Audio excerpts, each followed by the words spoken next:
as Trump and his officials are in the process of ousting the U.S. ambassador to Ukraine, Trump recently called bad news. What kind of reputation has someone built during his brief time as president?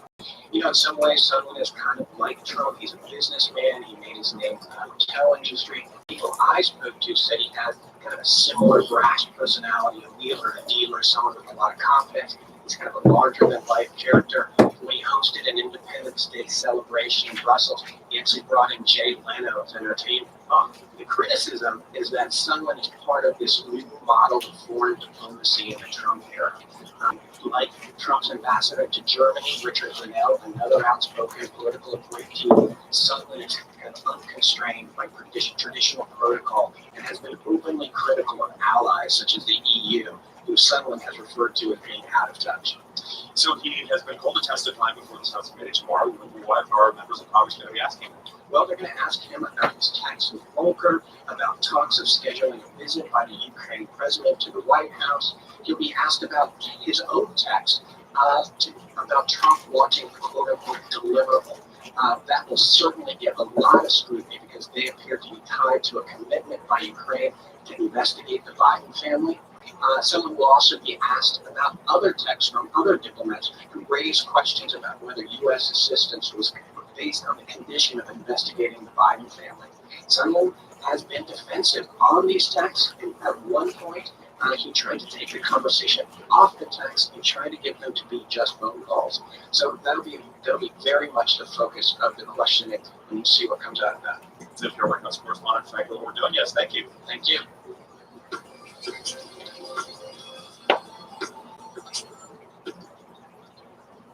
More than 1,000 African migrants, many of whom have risked their lives to try to get to the United States, have been stuck in limbo in southern Mexico. They want to be able to travel north to the U.S. safely. They're threatening to go en masse if they don't get Mexican travel documents. But Mexico is under pressure from the Trump administration to stem the tide of migrants. NPR's Three Comments. For nearly 2 months, hundreds of African migrants have been camped out in southern Mexican city of Tapachula. They've pitched dozens of tents in front of the main Mexican immigration detention facility here. Kids kick around a tattered flat soccer ball in a concrete plaza in front of the facility, while women listening to music squat under a canvas tent and cook rice and soup on small charcoal cookers. Once the afternoon rains come, the camp daily turns into a muddy mess. Despite the terrible conditions, the migrants from countries including Cameroon, the Democratic Republic of Congo, and Angola say they won't leave until they're guaranteed passage through Mexico. They fear if they set out in small groups without proper documentation, they'll be arrested or sent back to Guatemala. Immigration authorities here had been issuing African migrants travel documents until this summer. They stopped under pressure from the Trump administration. Henry, a migrant from Cameroon who won't give his last name out of fear of retribution, says he had to flee his village as soldiers attacked them last October. He says he got separated from his family and spent months looking for them, sneaking back into Cameroon from neighboring Nigeria several times. I was traumatized because I kept thinking, where are they alive, are they dead? He finally decided he had to flee for good and caught a plane to Ecuador. It took him several months walking through the jungle, taking buses, and paying off corrupt officials in 7 different countries before arriving in Mexico. That was when the greatest problem started. Here was the worst. He says Africans can't find work here in Mexico's poorest state. He says there are no jobs and racism against blacks is terrible. He was told he could only apply for asylum, something he says he won't do. Luis Garcia Villarreal, a human rights activist, has taken on the Africans' cause and says under Mexican law, the migrants have a right to a humanitarian visa or residency. If immigration officials don't start legalizing these people, if they don't start giving them documents, then we will begin to march en masse from here on Tuesday, he says. The migrants say they feel safer in a large group.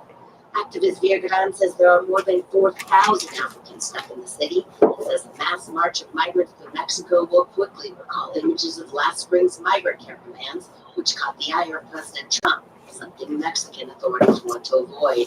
Mexican immigration officials denied NPR's request for an interview. In a press release today, they say they will begin providing documents to the Africans, but didn't say what brought about the change in policy. For the Africans, though, it's unclear what fate awaits them, even if they do make it to the U.S. southern border. Last month, the U.S. Supreme Court ruled that migrants could be denied asylum if they hadn't requested protection in the country they first passed through. Carry on NPR News, Mexico City.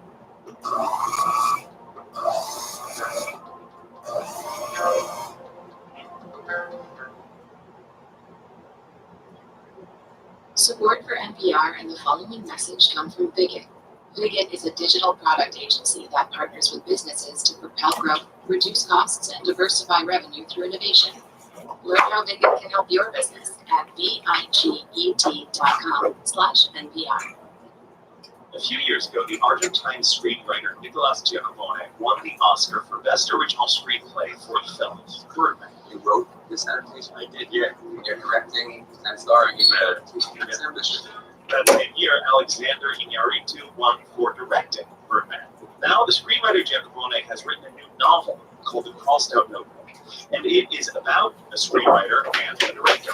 In this book, the director locks the screenwriter in a basement, holds a gun to his head, and forces him to write a screenplay that will change the course of world cinema.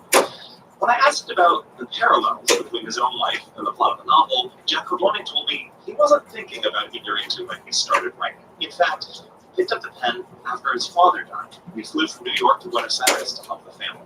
I was in the morning when I opened a notebook and I basically started writing. I started with a screenplay that I should never have written, and I couldn't stop. I wrote like non-stop for months. So the thing with the novel for me was I learned a lot about writing and the differences between writing literature and writing screenplays. Can you give us one example? Well, there is an extreme difference for me, which is when I write literature, it's all about like the sentence, that you go one sentence at a time, and it's like you don't know exactly where you're going. With screenwriting, I think it's the opposite. It's like you need to structure a lot to develop characters, to know everything as much as you can before you type the first word. Oh, so you already know where the scene is going before you begin writing. In as much detail as you can. The kind of pressure that the main character Pablo feels is existential pressure. It is like, write this or you'll be killed, you're locked in the basement, you're fighting for your freedom. I know the pressure that you feel writing a screenplay is not that, but are there parallels there? For me, there was something that intrigued me, and from the distance I thought it wasn't going to work, which is to use the material, like all the details of writing and the difference of writing as material for a novel. Like I thought that was sort of weird, but I was excited about trying it, and even making that novel sort of a thriller in a way. So novel about the act of writing. Exactly. What I try to do is put it in this extreme form where everything is life or death, and also the ambition of doing something that is going to change cinema history, to make it in this situation where, yeah, it's still cinema, it's still art, like nothing happens if you make a movie and it sucks. It's fun. We won't get started, you know. But when you're egotistic and you truly want to create something that's unique, that's going to be studied for ages, the pressure is immense, because what you face first of all is your limitations, and it becomes like not a pleasurable venture. Is that a pressure that you put on yourself when you're writing? I think that perfectionism and that is like it's a mistake. I feel that we are basically imperfect. Everything we will ever do is going to be imperfect in a way, but at the same time, like, it's a contradiction, because you have to do the best you can. You have to make sure that you're doing the best you can. There's nothing left there. But if you can fix a line, you can fix a word, you can fix a transition from scene to scene, or like, you should take your time. You should become obsessed with the thing. But at the same time, you have to know that it's going to be completely imperfect. And hold both of those ideas in your head at the same time while you write. Yes. One way that your main character Pablo gets through it is by imposing a strict routine on his life in this basement prison cell, basically. Is that key to your process of writing too? Yeah, completely. That's completely autobiographical. That's really autobiographical. Yeah.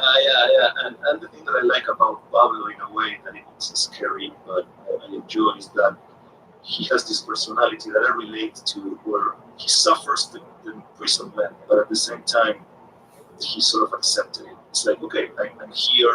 the only thing I have to do is write. And for me, writing is a little bit of that. It's a realistic version of that. It's like I have to just stay home the whole day. I have this very specific routine. I have like different beverages during the day. In the morning is coffee. In the afternoon is mate, which is an Argentinian sort of green tea drink.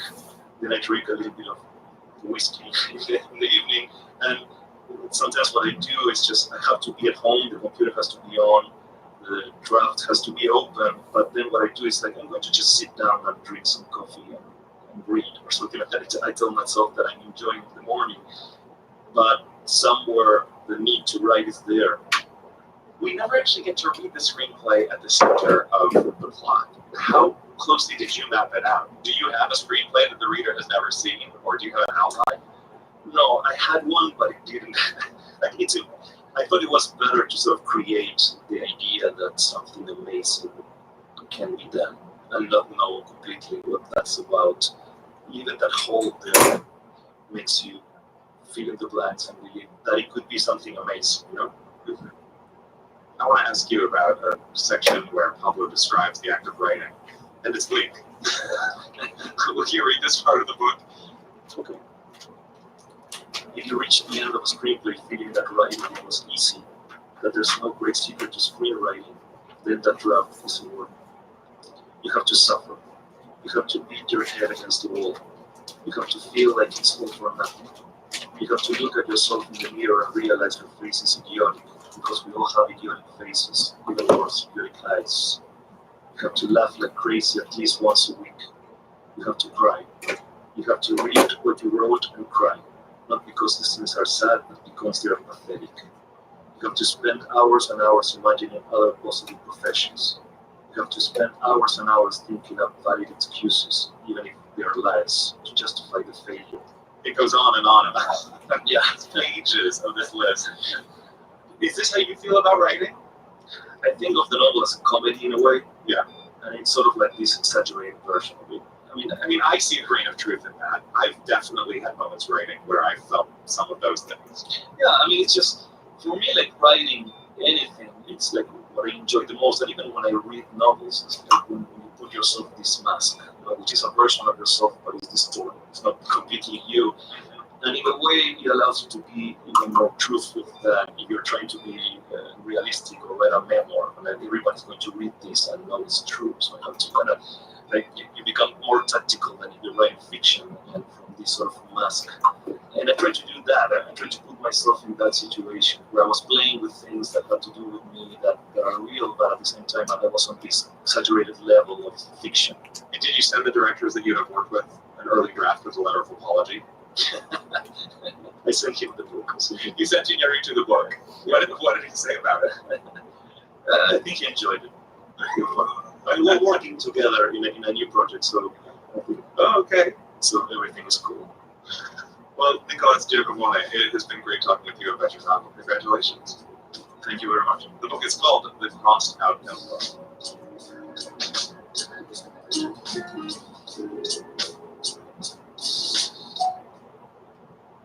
Some members of the GOP are pushing back on President Trump today. He's getting some new criticism over asking Ukraine and China to investigate former Vice President Joe Biden, though the GOP still opposes impeachment across the board.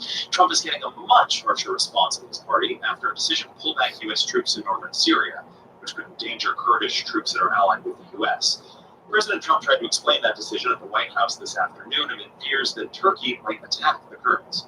If Turkey does anything out of what they should be doing, we will hit them so hard in the economy.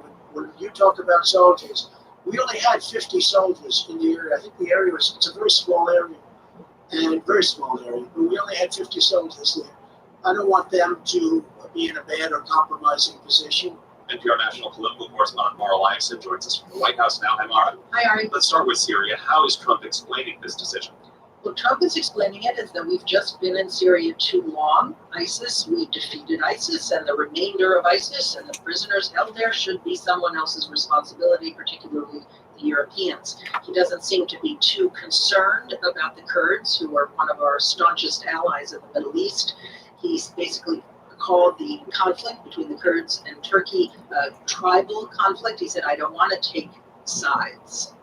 Senate Majority Leader Mitch McConnell is one of the Republicans who is not aligned with the president. He kind of sent the president a warning over his decision to pull back from Syria. Why are GOP leaders so upset about this? GOP leaders are upset because the Kurds are a major ally of ours. This, remember, is why former Defense Secretary Jim Mattis resigned, because the president, after another call with the Turkish leader Erdogan, threatened to pull out of Syria.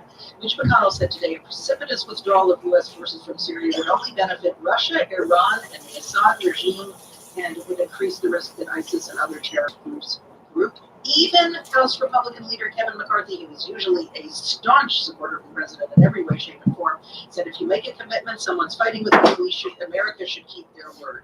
So foreign policy has been the one area where congressional Republicans are willing to push back against the president. We've seen this before with Saudi Arabia, with Russian sanctions. This is one place they feel emboldened to criticize it. Although the Ukraine story arguably has a foreign policy thread, and their criticism has been more muted over the president's calls for foreign countries to investigate Joe Biden. That is, of course, the focus of the impeachment inquiry in the House. How significant is that? Well, it's Rob Portman, Republican from Ohio, said that the president should not have raised the Biden issue on the call. It's not appropriate for a president to engage a foreign government in an investigation of a political opponent, but he said impeachment was too extreme, not the right remedy. We've seen other Republicans land in this safe spot saying, I think what the president did was wrong, but I don't think that he should be removed from office because of it. And I do think you're going to hear other Republicans saying, look, it's too close to an election. Voters should get to decide whether the president stays in office or doesn't stay in office, regardless of how wrong and inappropriate I think his call was. We have heard other Republicans be even more critical. Mitt Romney called the call wrong and appalling. But what we don't know is if these are going to remain lone voices or they're going to be the start of something new.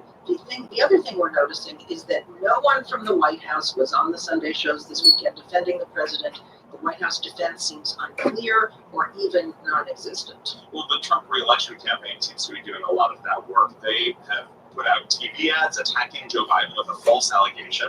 Let's listen to a different part of that ad. The Democrats want to impeach him, and their media lapdogs fall in line. They lost the election. Now they want to steal this one. Don't let them. Maura, what do you make of this strategy? I think it's a strategy that the Trump campaign thinks will be very effective. This is what hundreds of millions of dollars can do. They're running these ads in the early primary states against Joe Biden. We know that polling on impeachment shows support for impeachment has gone up a little, but inside Trump's base, strong support for him has gone up. The base hasn't grown, but it has intensified in support of him. And I can tell you that Democrats are nervous about these attacks. They think Trump is getting a liar's dividend. In other words, the stories are debunked, but every time anybody mentions Biden and his son and Ukraine, it's kind of inside the media narrative, and it has the potential to undermine Biden's electability argument. Just in our last few seconds, do you see Biden trying to take advantage of the situation? He's trying. His camp will tell you they see it as an opportunity. It underscores his argument that he's the best candidate to go mano a mano with Trump in a general election. He's also spending millions of dollars on an ad in the early states saying that Trump should not be allowed to pick his opponent and face only the candidates he thinks he can beat.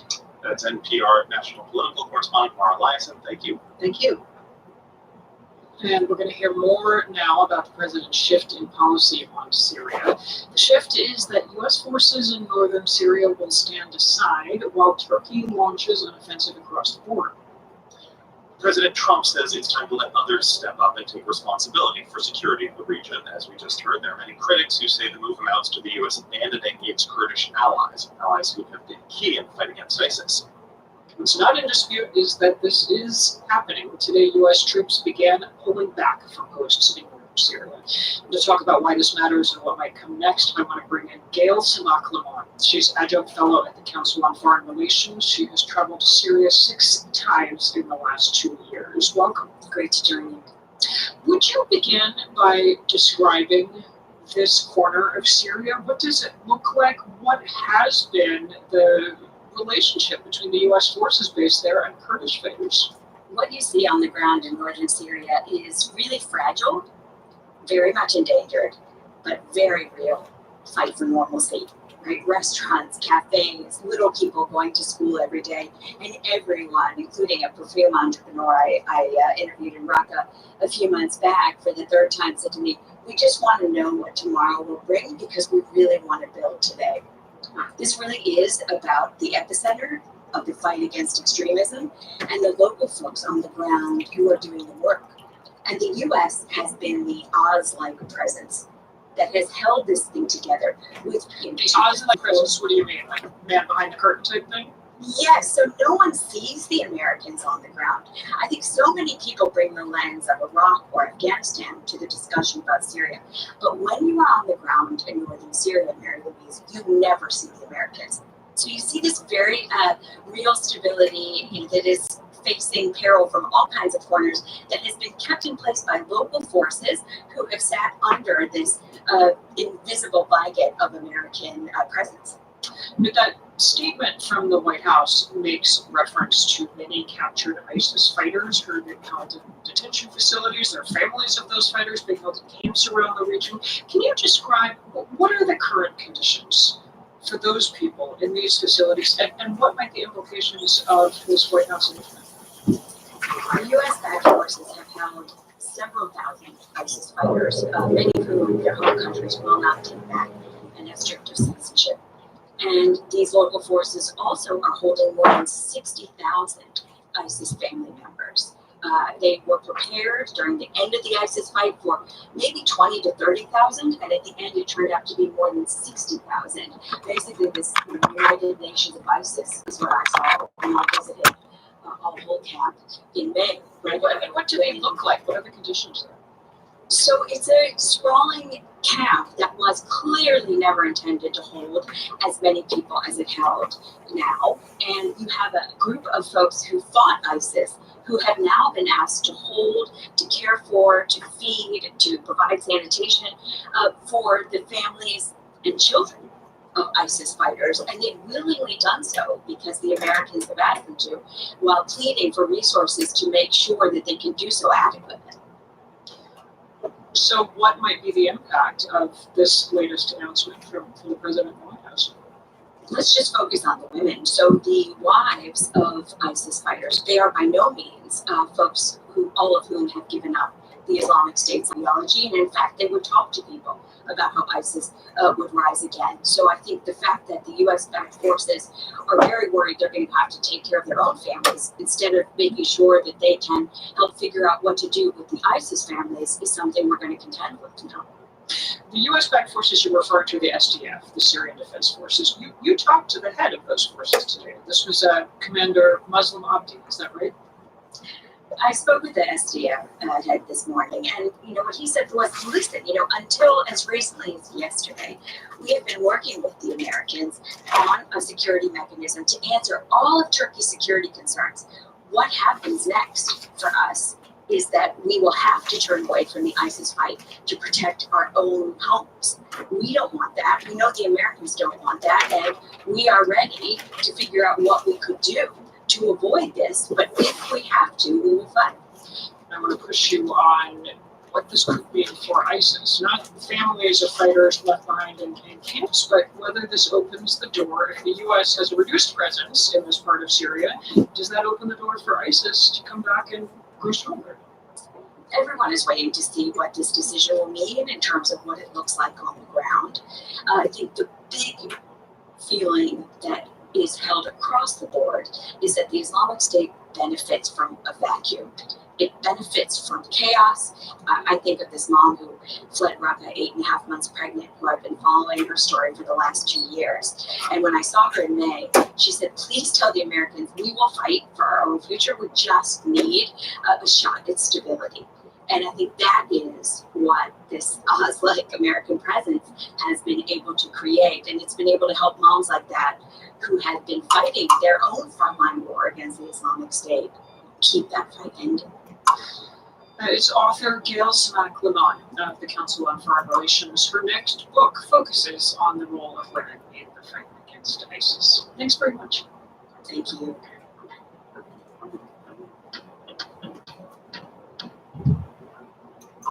The Me Too movement broke new ground, ousting powerful men for sexual misconduct. Many are now attempting to make comebacks, and they are in uncharted territory. 2 years out, there's no consensus on what the road back should look like, or whether there should be a road at all. But a growing number are trying to make their way. NPR's Togia Smith visited one of them, and we should note there are descriptions of sexual misconduct in this story. For decades, Chef Charlie Hallowell was a culinary star around Oakland, California, as beloved for his hip restaurants as he was for embracing all the right social causes. Even the national press fawned over his modern California cuisine and his cult following. Bon Appetit suggested Hallowell should run for mayor already.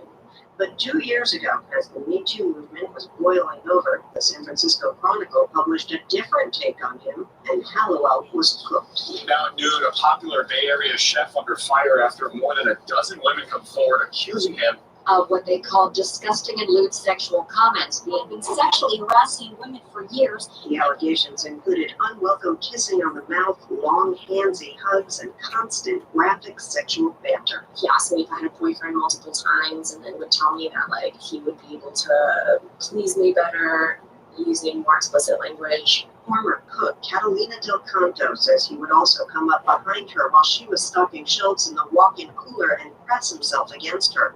Another employee, Katie Cotterill, says as a survivor of a prior sexual assault, she was especially rattled by one incident. He just came up behind me and like put his hand on the back of my neck, and I just kind of like froze. And then that's when he goes, you know, it's always interesting to me how it's the feminists who like to be choked during sex. Hallowell has denied intentionally pressing up against Del Canto, but doesn't dispute the rest. Right after the scandal broke, he issued a statement apologizing, saying he was ashamed of his behavior. He put himself on an unpaid leave of absence, and under pressure, he sold 2 of his restaurants. But after just about 10 months, he announced he was coming back and opening a new place. It was a slap in the face. It was so insulting to all of us. Former barista Celeste Cooper was among the dozens of accusers. He caused a lot of trauma to a lot of people who will never be the same. So why does he get to carry on? Hallowell says because he's changed. He brought on a new female managing partner with the power to fire him, a mostly female management team, an outside HR firm, and he's been doing some deep soul searching ever since he landed, sobbing at his therapist's office the day the scandal broke. it was like a mule kick. Like I had my head pretty far up. With therapists, counselors, and men's groups, Hallowell, now 45, says he's been working to dismantle his toxic masculinity and what he calls the outrageous persona he built. It was a debilitating brew of ego and insecurity, he says, that blinded him to how he was impacting others. But his public shaming, he says, was like a crash course in empathy. Recalls the first time he ventured out of the house, terrified someone would accost him for what he'd done. Like my heart was racing and I felt unsafe. And I remember having this thought, like, this is probably a lot like how a lot of women feel all the time. And it was so heartbreaking to think that I was making people feel that way. You know, like I thought of myself as this like radical feminist. Hoping to make amends, Hallowell also began a process called restorative justice, where survivors meet with those who caused their harm. I mean, it made me feel small. Cotterill was one who met with Hallowell and poured out the pain his harassment had caused her. When you're doing that in front of people that I work with, it takes away my power because then when you leave, I become a joke. Sitting together, recalling it even now, Hallowell gets emotional. It really hit my heart that I had caused you this pain. You know, it's like I'm still filled with shame about it. Cotterill came away believing Hallowell deserves a second chance, but she says her openness to his redemption is not just for his sake. I just think if you have someone who is sorry and wants to change, like that's not the person you cast aside. That's the person that you go, okay, well then let's get down to it and let's do the work and see if you're capable. And I think letting that person back into society is actually what helps create change. You know, like I'm a cook, right? Like the proof is in the pudding. At the new restaurant, employees see progress. Slowly but surely, like it's all changing. Sous chef Porter Lewis says Hallowell's outrageous persona is pretty much gone. You see him starting to think and talk, and then he'll like hold himself back. This has been my favorite job so far. Server Macy Miller says she feels more respected here than anywhere she's worked. Proof, she says, that it's better to let people who are part of the problem become part of the solution rather than just Pluto. We're not gonna get better that way. You know, we're not gonna learn. So, what was the point of the Me Too movement in the first place? You know what I mean? Others, however, would say the point of the Me Too movement is to finally impose real consequences for misconduct long ignored. That includes a local restaurant critic who published a piece refusing to review Hallowell's new place because she said it would be enabling a harasser. He says his business dropped by almost half. Sorry, it moves are you know, that's the price you pay. Cooper, the former barista, says Hallowell could go elsewhere, but a return to glory in the restaurant scene should be off the table. I just feel like he lost that privilege. I just am like, you kind of blew it. So why do we need to give you another chance with 3? As Cooper speaks, it's hard to miss the irony of the 2-inch tall letters tattooed just below her neck that spell out Forgiveness. Forgiveness doesn't mean to forget. And I don't believe that he can change that part of him. former employee Catalina Del Canto doesn't buy it either. I mean, he's a salesman. He's a salesman. He'll convince you of anything. So I feel like he's still selling. Look, I'm foreign. Come to my restaurant. It's owned by women. At a bar across town, Del Canto says there's little Hallowell can do to change her mind, and then she sighs. Maybe, she says, people shouldn't be taking their lead from victims on whether their perpetrator deserves redemption. It's different when it's personal. Like, maybe you're never going to get everything's fine for me. Does that mean he doesn't get to have a restaurant and I don't forgive him? Ultimately, it may be the market that decides. Hallowell's new restaurant is still struggling, but things are slowly picking up. One customer, Roxy Cruz, said she wouldn't be here when it opened. Now she's here with a party of 10. But I guess it's like just time. You just get used to the idea that there's enough bad behavior around that you kind of can't avoid it. And besides, Cruz says, I mean, look, he made a good call with the $1 oysters, all right? Like, but while she's here enjoying dinner, Cruz says she's glad that others are keeping the pressure on. you know what? Them protesting and picketing is probably why he's acting good now. So, like, good on them for saying, like, no, they're not going to support this business. Like, if women had said anything, would he be out here trying to do this? I mean, maybe, but maybe not. Hallowell, meanwhile, continues to trudge ahead, hoping his journey serves as both a cautionary tale and a roadmap. Some will always be against a road to redemption, he says, but it has to be a possibility, if for no other reason than to keep guys like him trying to get there. Tobias Smith, NPR News.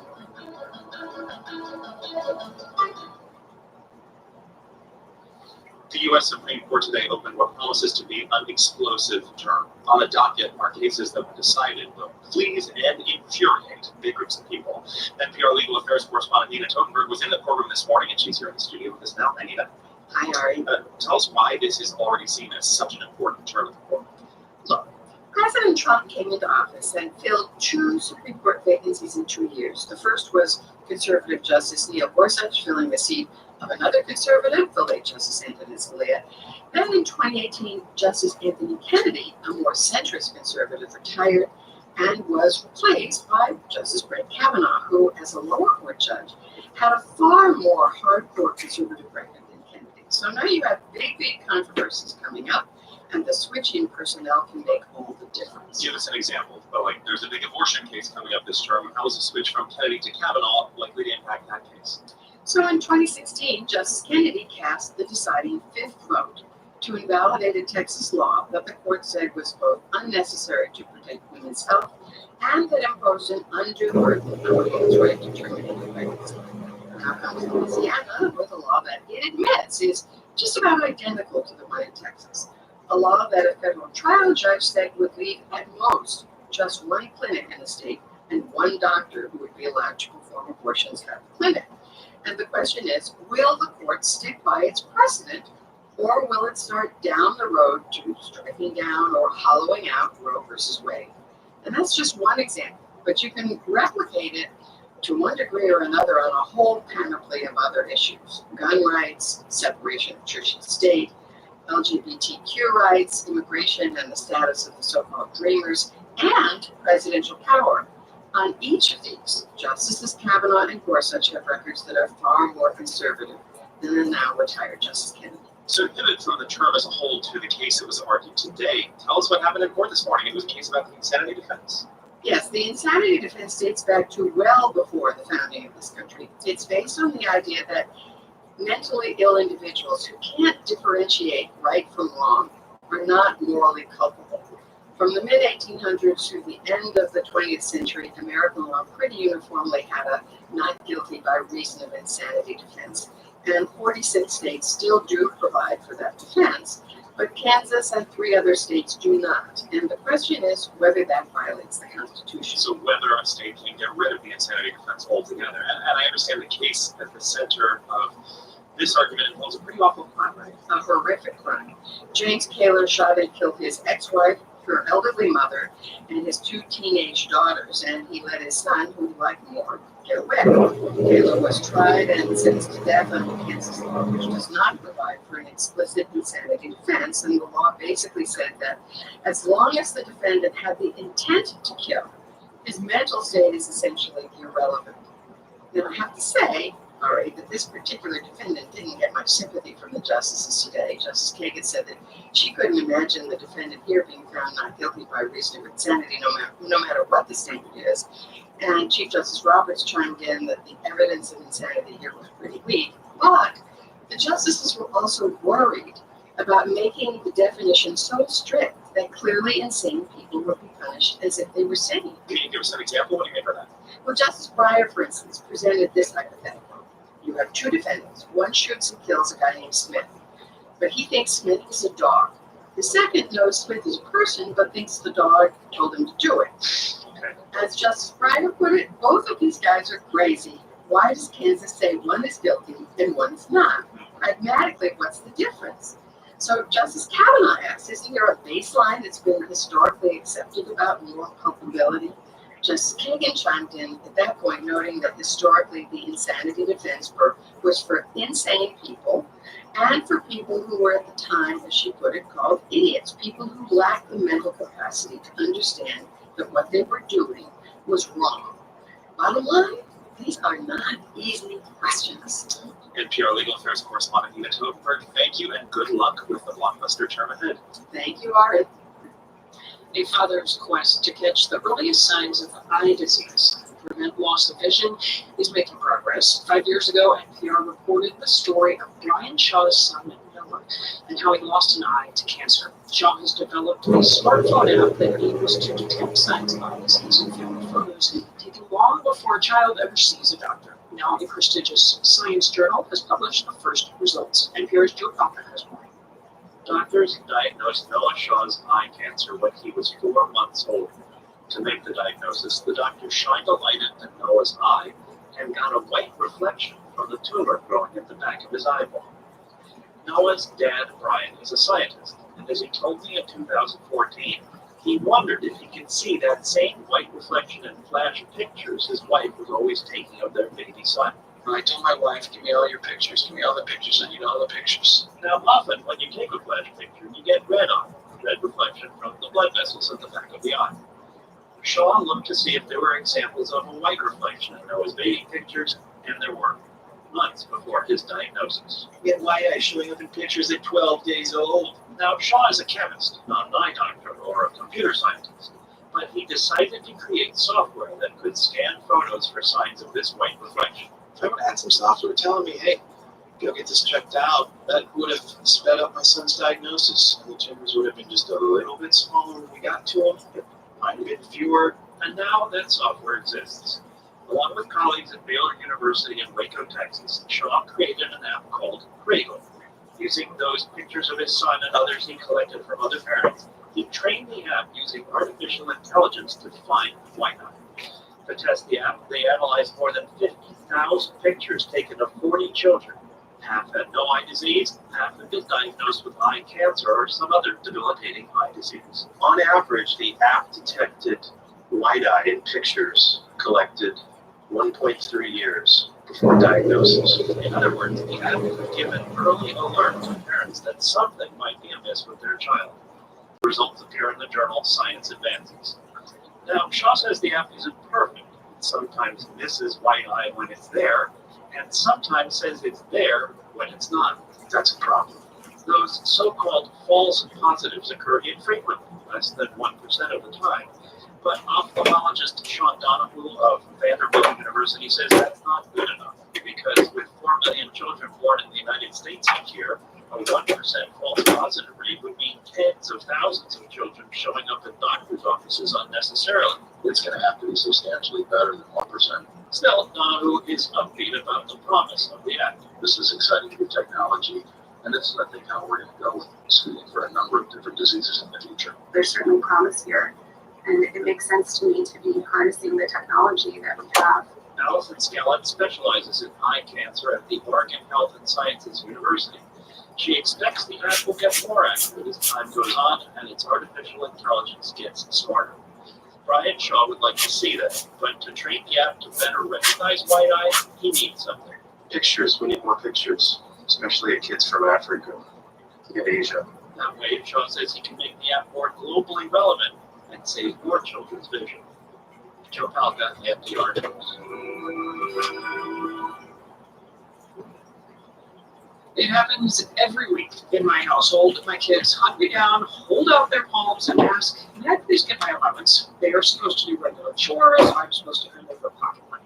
But how much? Well, a new study by professional CPAs asked parents and found $30 is the weekly average. Joining us now is William Eisenberg from the American Institute of CPAs, which commissioned the study. Mr. Eisenberg, welcome.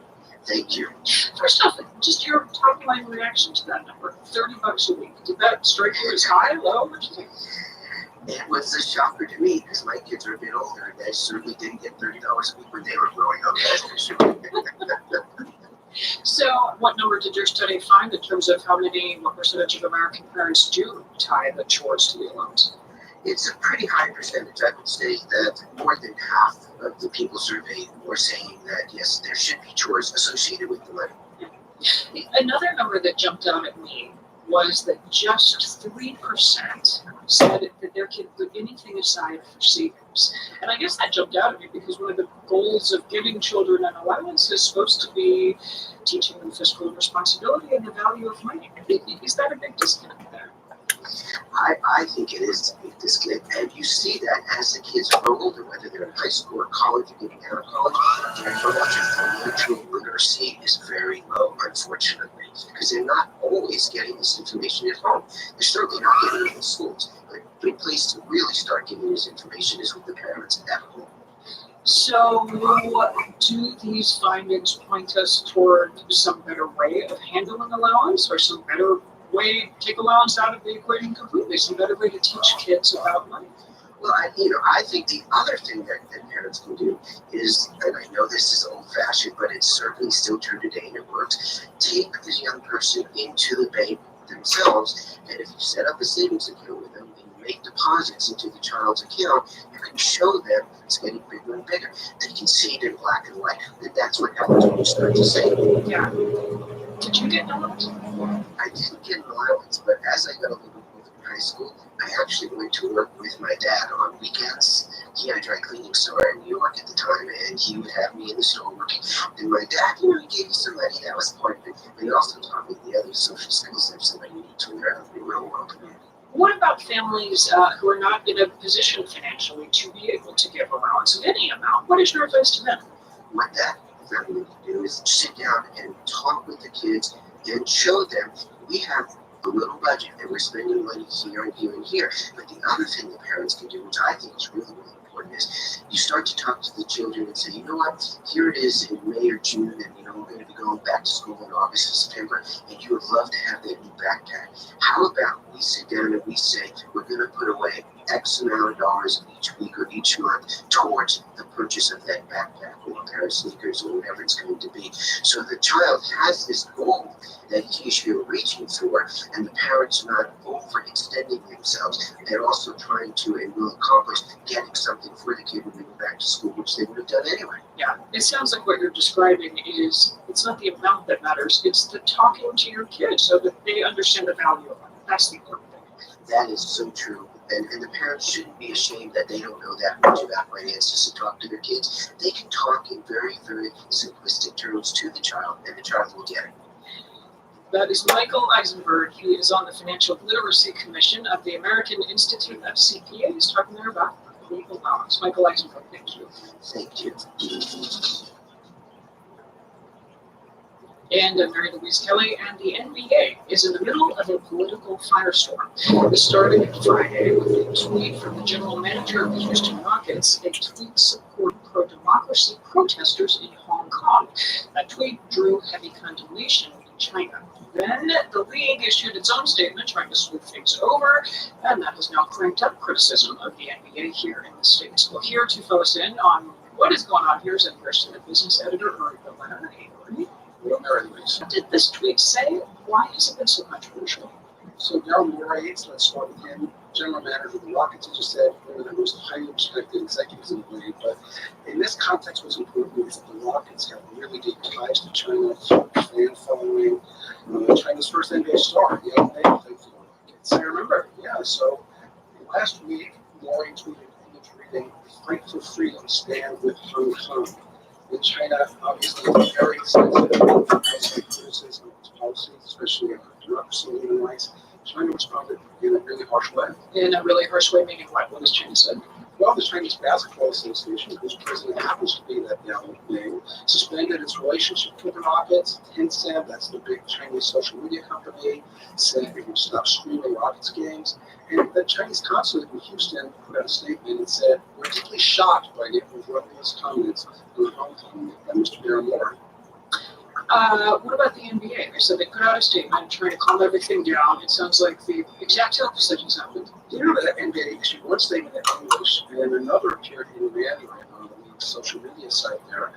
In English, the statement is kind of vague. It says the league supports individuals educating themselves and sharing their views on matters that are important to them.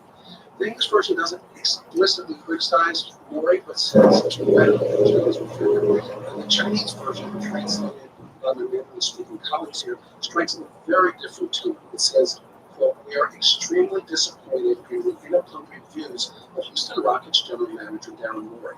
He undoubtedly has deeply hurt the feelings of the Chinese basketball fans." Wow, it's a totally different statement. It sure sounds different, yeah. The league has said the English version is their official one. They did say that, yes. Okay. But the NBA is now coming under attack from all over the place on Twitter. From people who are saying they caved to China. All over, on the left and right. Senator Ted Cruz, as a Republican, said the NBA is shamefully retreating in pursuit of big money. Democratic presidential candidate Julian Castro says the U.S. shouldn't allow American citizens to be bullied by an authoritarian government. You know, this isn't likely to be over anytime soon. The NBA is playing preseason games in China this week, and it'll be interesting to see how Commissioner Adam Silver reconciles the league's business interests with political values. Did the Rockets do that? No. It's so fascinating, Ray, because, correct me if I'm wrong here, but the NBA has been much more tolerant of even encouraging players and social issues, political issues, compared to, say, baseball or American football. Absolutely, that's true. The NBA has supported its players and coaches when they express their views on things like police violence or guns or whether college athletes should be paid. Now, the situation with Darrell Morey's tweet is really going to put the league's commitment to free expression to the test. China is the NBA's biggest international market. Hundreds of millions of people in China watch the NBA every season. Has Darrell Morey come out and said anything since the tweet? He's put out a new tweet, kind of backtracking a little bit. That was a long apology. Kind of vetted by a bunch of lawyers. NPR's Uri Berliner, thanks, sir. You're welcome. A Boston landmark is expected to close its doors by the end of the month. The Whales Cafe has been serving up drinks and food for locals, famous politicians, and Hollywood celebs since 1882. But owners say the neighborhood is just too expensive. The WGBH Radio in Boston, Aaron Schachter, has this from evidence. The last time I went to the Whales Cafe was on a Saturday night, 22 years ago, with a few dozen friends. It was my 30th birthday party. The then governor and now presidential candidate William Weld was there. Not for my party, though he was kind enough to wish me a happy birthday, but because it was Doyle's. Michael Weinstein says it's the kind of place it has always been. We've been coming every Friday night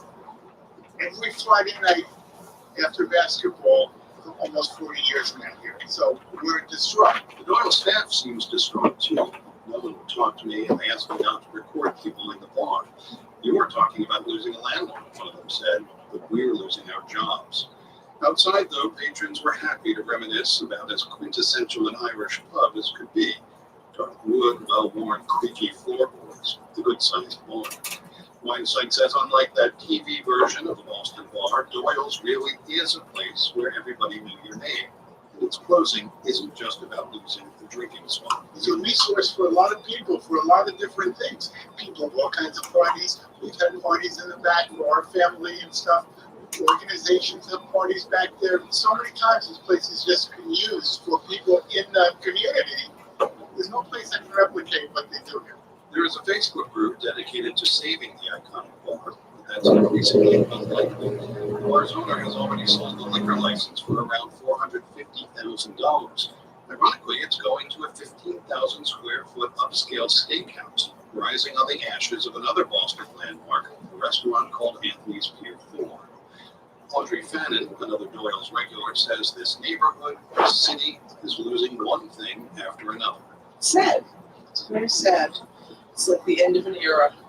I don't know if there's any place around that matches the ambiance of this place. I really don't. I hope it's not going to be another condo building. But it will be. That is a definite possibility. A spokesman for the family that owns the building says they hope whoever buys the place can maintain a bar of some sort, potentially even one named Doyle's. He says it's increasingly expensive to run a restaurant these days. The club needs a major upgrade to the tune of hundreds of thousands of dollars to remain viable. Also lost when Doyle's closes is a major spot for politicians to press the flesh. Colleague Peter Kansas is WGBH Radio's longtime politics guy. It's not as if the awards are on the political watering holes of the city. It's just that they're more trodden. Doyle's is jam-packed with memorabilia reflecting the 137 years the bar has been in business. It's a history that Bostonians would like to see preserved. Richard Youngster, an artist who lives nearby, met this week at Doyle's with a group of locals trying to figure out how to preserve it all. There is an unbelievable trove of history in this place. You know, all of the photos, newspaper clippings, paintings, and so forth. And it would be a shame if something couldn't be done with that like this. If you've never been to Doyle's and can't get to Boston in the next month or so, the famed watering hole has been memorialized in films like Mystic River, The Brink's Job, and Patriots Day. For NPR News, I'm Aaron Schechter in Boston.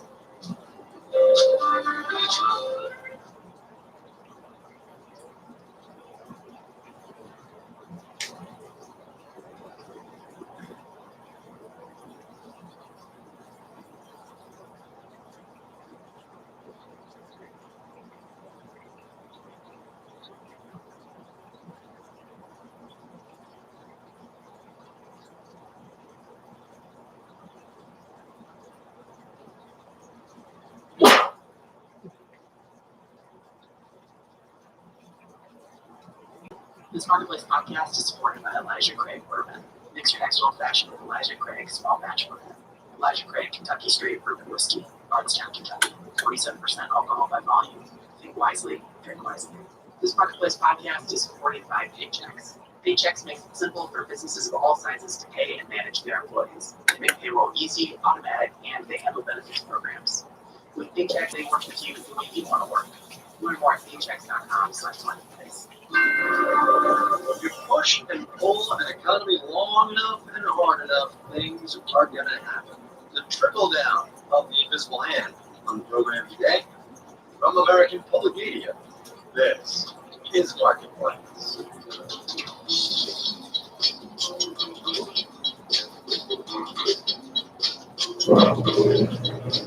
In Los Angeles, I'm It is Monday today, the 7th of October, and as always, to have you along, everybody. We begin on this Monday with two stories that demonstrate once again that there ain't nothing in this economy that happens in a vacuum. Least of all, as example number one, global trade. Yet another round of U.S.-China trade talks started in Washington today, deputy level to begin with, and on Thursday, U.S. Trade Representative Robert Lighthizer will bring his steely resolve to the negotiations. If things go well, great. If not, tariffs are set to go up yet again next week from 25% to 30% on something like $250 billion worth of Chinese imports. Now, if you've lost track of which tariffs are going into effect when and who's retaliating for what levels are going to be, we've got company, especially when new data on this thing is coming out all the time. Marketplace's Marielle Segarra gets us going with today's trade war status update. Way back last year, the U.S. put tariffs on washing machines and solar panels. Then China put tariffs on sorghum. It's a grain we grow a lot of. We tax Chinese metals. China hit our pork and fruits. The trade war marches on and on and on. Sometimes it looks like the U.S. and China are close to a deal. Today the market rose and then it sank and now it's risen again on remarks made by Larry Kudlow, one of the president's advisors. That's very lovely, a senior fellow at the Peterson Institute for International Economics. I think it's very hard to follow. It's also hard to know exactly how the trade war is affecting the American economy, but a working paper out today from the National Bureau of Economic Research helps. China's tariffs on the U.S. targeted agricultural products like soybeans. Michael Hua, an NYU trade professor and the paper's author, says that hurt farmers in certain parts of the country, like Wisconsin, Indiana, Iowa. You see very clearly in the data that areas that are more impacted by Chinese retaliation saw falls in their consumption. Specifically in how many cars were sold. Growth in car sales was about 4% lower in counties hit hardest by tariffs. Hua says this is probably about uncertainty for farmers. So I'm there in Iowa, I'm looking out in the future, and what do I think? It's like, man, things look really bad. And it's not because I can't afford the car, I just delayed the purchase. It's an example of how tariffs affect more than just the industries they target. And unless a deal comes this week, more tariffs are probably on the way. I'm Marielle Segarra for Marketplace. Story number two in our Everything Has a Knock-on Effect coverage today comes with this observation. That we are now in the fourth week of the UAW strike against General Motors. There have been proposals, counter-proposals, none of which are obviously satisfied. And the longer this thing goes on, the more costly it gets. For workers who aren't getting paychecks and so are spending less around town. For GM too, and its whole network of suppliers. Marketplace's Tracy Samuelson looks at the downstream effects of this strike. In the first 3 weeks of the strike, workers at GM and its suppliers lost over $400 million in wages. And GM lost about $660 million in profits. That's according to estimates by the Anderson Economic Group in East Lansing, Michigan, run by Patrick Anderson. There's a very good chance that Michigan and parts of Ohio and Ontario will actually have a decline in personal income in this quarter because of the strike and its effect elsewhere in the economy. At this point, Anderson estimates that lost wages from GM suppliers who've been laid off, furloughed, or have their hours reduced actually surpass those of striking workers. The longer the strike goes on, the further down the supply chain it reaches, said Michael Robinette with IHS Markit. The first to be impacted were suppliers of OPI, like the seats that are often made to match cars on the production line. But now, we're moving into smaller subcomponents such as headlamps, paint, and audio systems and the like. Some suppliers have laid off workers, but labor's tight right now. And Robinette says that labor shortage distinguishes this strike from those in decades past. Suppliers don't want to lose their skilled workers.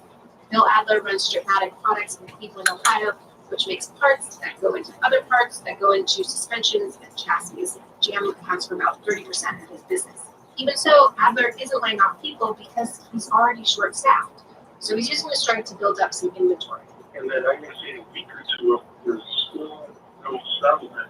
We've got a number of productivity or efficiency projects that I'm going to repurpose our current employees to, make the best of what we can. Even with the strike, he's still looking to hire equipment operators. Job start at about $15 an hour. I'm Tracy Samuelson for Marketplace. One more thing about the GM strike for the car lovers among you. The Detroit Free Press reports today that the much-anticipated 2020 Corvette Stingray is going to be delayed. It's a big deal. this new one going to be a mid-engine model, but GM can't start building it until it clears out all the 2019 orders, which it is obviously not doing right now. $59,995, by the way, base price for that thing. GM shares today down 0.5%, 8% to the downside since the strike started. More broadly on Wall Street to begin the week, kind of choppy, a little bouncy, down at the bell. We'll have the details when we do the numbers.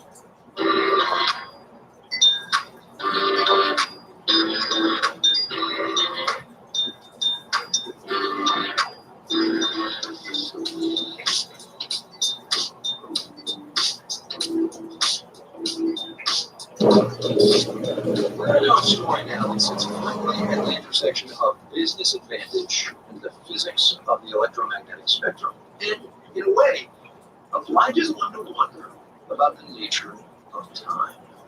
The New York Stock Exchange is getting some probably unwanted attention for putting a couple of antennas on the roof of its data center. Antennas that could give companies willing to pay for it faster access to market data. How much faster, you ask? 2 millionths of a second. Other places, Free Benishaw explains exactly what's going on. What exactly can happen in 2 millionths of a second? Everything happens in 2 millionths of a second. Larry Tabb is founder of Tabb Group, a consulting firm focused on infrastructure. You know, Trump tweets something, and people react, whether it's, starting a trade war with China or resolving a trade war with China. But the first person to see that and react, that reaction can occur, 2 millionths of a second after that tweet is launched. Actually, on Wall Street, it's not a person's reaction, it's an algorithm's reaction to something. But the point is, it doesn't matter if it's 2 millionths of a second or 5 minutes, somebody, some computer, is going to be first. First to place that buy or sell order, first to decide a price before it changes, the first to unload a stock before it tanks.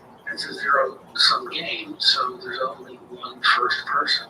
Companies, Wall Street firms, brokers, traders, will do a lot and pay a lot to be at the front of the line, like literally physically at the front of the line. They'll get as physically close as possible to where stock trades happen, which is why some companies have come here to this grassy median in Mahwah, New Jersey. People look at the New York Stock Exchange on TV and they think that's where it is. On Wall Street, it's not on Wall Street, right? It's in Mahwah, New Jersey. Joe Susie is with demonstrating. Mahwah, New Jersey is where the New York Stock Exchange's data center is, the computers that match up buyers and sellers. That's where the trades get done. And when the trade happens, it creates market data. To get that data first, traders and market makers paid to put their servers right up in the data center building, right across the street from where I am. They ran fiber optic cables from those servers under the street to this grassy median and up this pole. It's behind some chain link fence, up to microwave antennas that transmit that data out. That cost them tens of thousands of dollars a month each, all for the chance to be first. So the bottom line is, it's a speed race. Which has done something to upset that race. It has installed its own microwave antennas, telephone, the size of basketballs, right up on the roof of the data center, closer to the computers than the private antennas down the street. Closer, which means they're faster than everybody else. 2 millionths of a second faster. Again, Joe Susie with demonstrating. It's who can get to the data the fastest. And the New York Stock Exchange, as well as all the other major exchanges, figured out that we can sell this speed. They need it, and they have to come to us to get it. And essentially, they're holding hostage. In a complaint letter to the SEC, one of the companies on that poll, market-making firm Virtue Financial, said it was worried that the New York Stock Exchange would charge exorbitant fees for access to the new antennas, and that only one company would have the right to use them. The real fear is whether that undercuts competition in the trading process. Chester Spat is a professor of finance at Carnegie Mellon and former chief economist with the SEC. Not all stock exchanges do this, by the way. They don't all cash in on their monopoly power to control speed. There's one exchange called IEX, for example, that actually slows down its data for purpose. Roman Ryan is the president of IEX. We purposely injected the 350 microseconds of delay so that we didn't have to play in this arms race. That, FYI, is 175 times longer than this 2 millionths of a second business at the New York Stock Exchange everyone's so upset about. Ryan says stock exchanges should make money by enabling stock trades, not selling access to data. It's like a referee in the NFL making more money selling sticking gloves to one of the teams than he makes from being paid to referee the game. The SEC last year started reviewing fees charged by stock exchanges. We wouldn't comment for this story, nor would the New York Stock Exchange, nor would the firm that complained to the SEC, Reggie Financial. In New York, I'm Sabrina Ashore for Marketplace.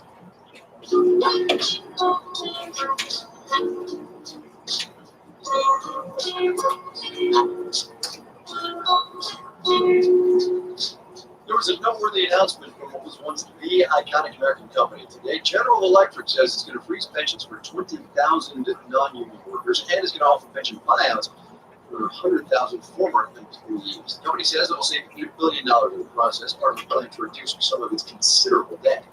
Marketplace's Megan McCarty-Carino reports that today's news is just one more step in the long march toward extinction of the once common benefits of pensions in the private sector.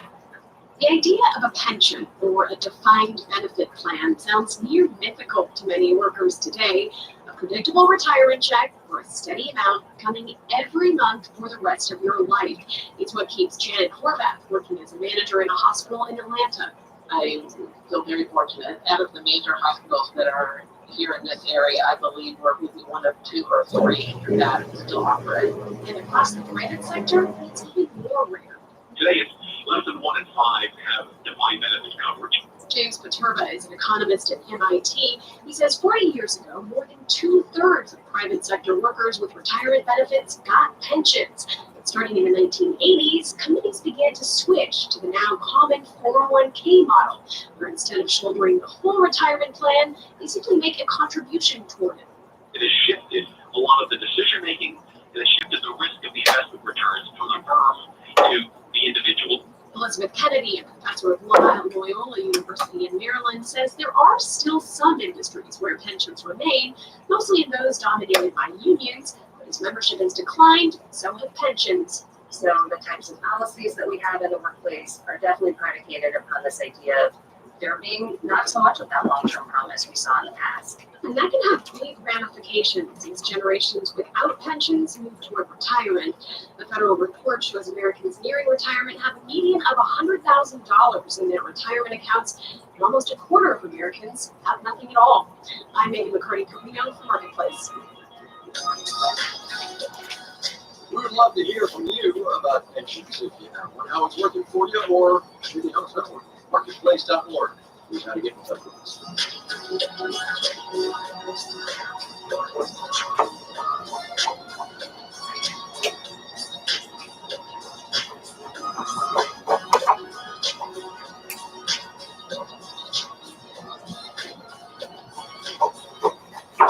Coming up, we counted swing sets to determine where we wanted to put a story. How to build the country's biggest sporting goods retailer. Seriously. But first, let's do that. Dow Jones was lost 95 points, 3/10%, 26,478. The Nasdaq off 26 points, also 3/10%, 79.56. S&P 500 gave back 13 points, that's 0.4% there, 29.38. All right, let's see general orders. We did. Here we go with Ford down 0.6% today. The automaker announced plans to form a joint venture in India with its Indian rival Mahindra. Is going to end most of its independent operations. Their fiat price like that 1% this Monday. Chipmaker Nvidia clicked up 1.2%. The RBC Capital Markets raised its price targets. Semiconductor demand from gaming and data centers. Bond prices fell. Yield on the 10-year Treasury note rose to 1.55%. You're listening to Market. Hey everyone, I'm Anima Jerez, host of This Is Uncomfortable, a new podcast from Marketplace that explores the thing we're always in our feelings over, but don't really know how to talk about: money. This is a storytelling podcast that digs into things like how someone can feel like an imposter when they move from one socioeconomic class to another, or why so many people lie about what's in their bank account. We'll even teach you how to ask everyone you know about how much they make. But just to be clear, this is not a personal finance podcast. It is a podcast about life and how money messes with it. Subscribe now wherever you get your podcasts. This Marketplace podcast is supported by Goldman Sachs. What do Goldman Sachs experts and leading thinkers have to say about trends shaping markets, industries, and the global economy? And what macroeconomic issues are on the minds of their clients? Listen to all 3 Goldman Sachs podcasts to find out. Exchanges at Goldman Sachs, Top of Mind at Goldman Sachs, and Talks at GS. Visit gs.com/podcast or find their shows on any of your favorite podcast platforms. This Marketplace podcast is supported by Zapier. Zapier is the easiest way to automate your work. It connects all your business software and handles work for you so you can focus on the things that matter most, like growing your business. Zapier lets you instantly engage with leads, send them to a CRM or spreadsheet, and notify your team so they can act fast on every opportunity. And Zapier supports more than 1,500 business applications. Now, if you're a member, try Zapier for free at zapier.com/marketplace. That's zapier.com/marketplace for your free 14-day trial. Zapier.com/marketplace.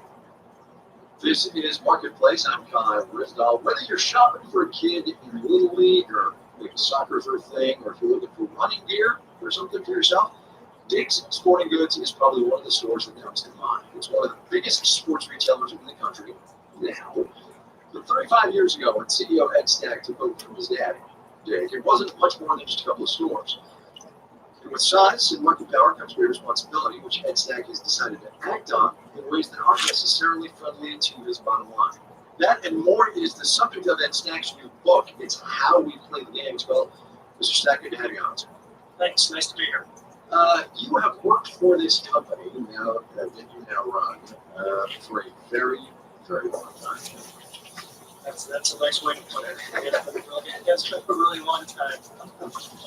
I mean, you were like 6 when your dad started you on the weekends or something, right? And then you started actually doing work like when you were like 15 or something. Well, actually, my mother would drop me off there when I'm the oldest of 5 kids, and she had things to do with the other kids. She'd drop me off there, and my father would stick me in the basement when I was about 5 or 6 years old, and I'd have to do little tasks. So I can't really say that I was working there at the time. The store was just babysitting me, really. But I actually did start working there when I was 13. I kind of say tongue-in-cheek, I hated every minute of it. And I basically did. And I didn't want anything to do with the business. I had no interest in coming back to the family business. And as I get ready to get out of college, my dad got really quite sick. And so I had to come back into helping the family business for a while. Your relationship with your dad was complicated. I don't want to dig into it too far. Honestly, for me, it was the most interesting part of the book. I'll tell you that. But others can read it, and I'm sure you've thought about it a lot. But it did occur to me that you had bigger ambitions for Dick's Sporting Goods than your dad did. Is that fair? Yeah, that would be right. That'd be correct. My dad, when he first started the business, had a few good years, and then expanded the business and went out of business. So once he got back into the business and did reasonably well, we never really had a terrific business. It was always, I would say, a season away from going out of business based on the fact that we were always in debt, had too much inventory, not enough inventory. And when I came back into the business and wanted to expand it, that scared heck out of my father, because that scar tissue he had from going out of business, it never fully healed. And we had some pretty spirited conversations about what we could do with the business. I chuckle only because, having read the book, I can only imagine what those spirited conversations were like. There was a certain amount of flying by the seat of your pants as you grew this business, and there's an anecdote you share at some point with you and one of your senior associates early engagement talking about going around counting swing sets in neighborhoods to figure out where to put a store. Yeah, that was our elementary real estate strategy. So we didn't have a research group. We were just a really small company. We only had 2 stores when we first moved out of Binghamton and went up to Syracuse. And trying to figure out where to go, we wanted to be where all the other retail is. And we would drive through the neighborhoods around the store and look at swing sets. And if there were a lot of swing sets, then we made the assumption there were a lot of kids there. There were a lot of kids there. They wanted to buy sporting goods. If they wanted to buy sporting goods, we might be able to do okay. So our first 5 or 6 stores outside of Binghamton, we counted swing sets to determine where we wanted to put a store. not very sophisticated. No, but look, it worked out all right. I mean, look at the company today, right? It didn't work out okay, but I can tell you we moved past the swing set strategy. Fair enough. I want to make a reference now to the subtitle of this book. It is, as I said, it's called How We Play the Game. The subtitle is Build a Business, Take a Stand, and Make a Difference. And I want to talk about the taking a stand thing, and I want to talk about it in reference to guns and the decisions you have made to suspend, withdraw, whatever your framing was, firearms from most Dixon stores. It revolves around, obviously, there's a story about September 11th in Parkland. Why and how did you come to that decision? Well, as you read through the book, it wasn't a decision that was just made simply after Parkland. There was a series of episodes around firearms that dated back to our early days, one of the early stores in Rochester, went down to 9/11 and then to Sandy Hook and culminated in Parkland. And we just felt that based on what's going on in the country today, primarily with the assault style rifles, that we needed to stand up and say something. And after Parkland, it had I had a really emotional response to this. I mean, I've been watching those kids go out of school, crying, emotional. Some of them had just seen some of their friends killed. Listening to those parents talk about how we failed our kids. And I thought, somebody's got to do something about this. Somebody's got to stand up and try to make a change. And as I continued to kind of play that over and over in my mind, I realized, you know what, we need to be the ones that are going to stand up and say something. We were one of the largest firearms dealers in the country. We knew the issues around firearms. And the shooter in Parkland, I found out that we sold him a shotgun a couple of months before he committed the murders in Parkland. And when that happened, I said, enough is enough. The system is broken. And at that point, we said, we need to stand up and say something. We've got an expertise here. We know what's going on. We have to try to solve this problem.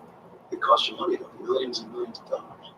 Actually, about $250,000 in sales, which we anticipated would be just about what it would cost us. And we, as a management team, and as our board of directors, have talked about that, and we were very thoughtful about it. And we talked about if we had the chance to do it all over again, we'd do it all over again exactly the same way. Let me broaden that idea out a little. There's a passage toward the end of this book that I'm just going to read, and I'm going to ask you about it. You say, every so often comes a moment when you have to stop thinking of your company solely as an entity for making money and broaden your view, consider its role in American life. Do you think, and I don't expect you to speak for all of corporate America, but you're one of the big guys. Do you think the companies think that way? I think there's more of them beginning to think that way, and you can see that with some of the other companies that have stepped up and made some statements or changes. And I think that, I've said this a number of times, most people would agree that there's very little leadership coming out of Washington. The country is thirsty for leadership from someplace. And right now, the majority of the leadership seems to be coming out of the private sector. I'm not sure that's the way it should be, but that's the way it is right now because of what's going on in Washington. And we were very happy to stand up and do our part and give our point of view on the gun piece. And as I said, we do it all over again. Ed Stack is the chairman and CEO of Dixon Sporting Goods. His book, it's part of memoir, part of how he runs a business. It's called How We Play the Game. Mr. Stack, thanks for your time, sir. I appreciate it. Thank you. Thanks for having me. There was a whole bunch more to that conversation with Ed Stack about his early days running the company, besides his research, of course, and what has kept him up at night the past 30-something years. You can hear it on our Corn Office podcast. There's also an excerpt from the book as well. You can find all the links.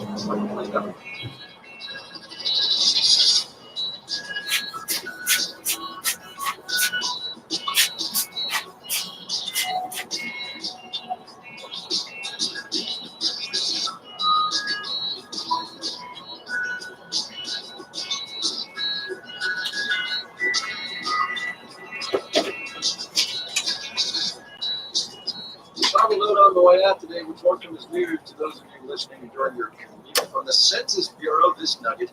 In 2018, the average American worker spent 225 hours, more than 9 full days, getting to and from work. Just over 27 minutes one way is working out to. It's a small world note here. It has to be said. The Washington Post reporter who wrote the article that I saw about this now works from home. You can hear his story about that in the interview we did about his book, moving from Baltimore suburbs to way rural Minnesota. His name is Chris Ingram. The book is called If You Lived Here, You'd Be Home by Now. Check it out. Good working price. All right, we got to go. Dow Industrial's off 95 points today, 0.3%. The Nasdaq down 26 points, also 0.3%. S&P 500 fell 13 points, 0.4%. Our daily production team includes Bridget Wander, Maria Holocaust, Sean McCurry, Daisy Palacios, and Daniel Shin. Eliza Mills is our special project producer. I'm Kyle Grisnold. We will see you tomorrow, everyone.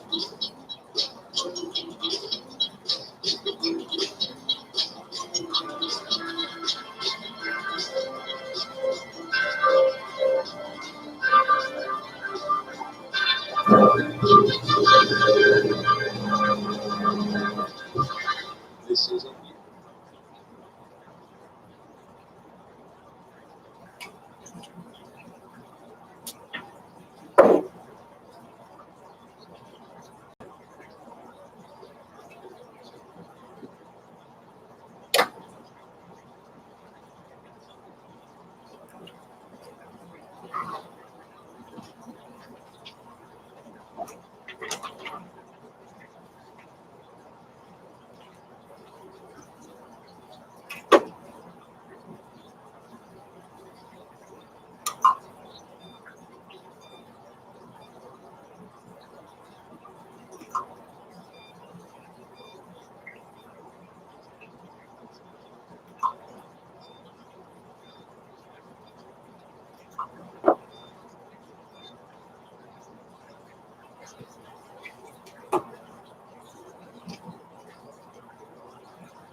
Yeah? No?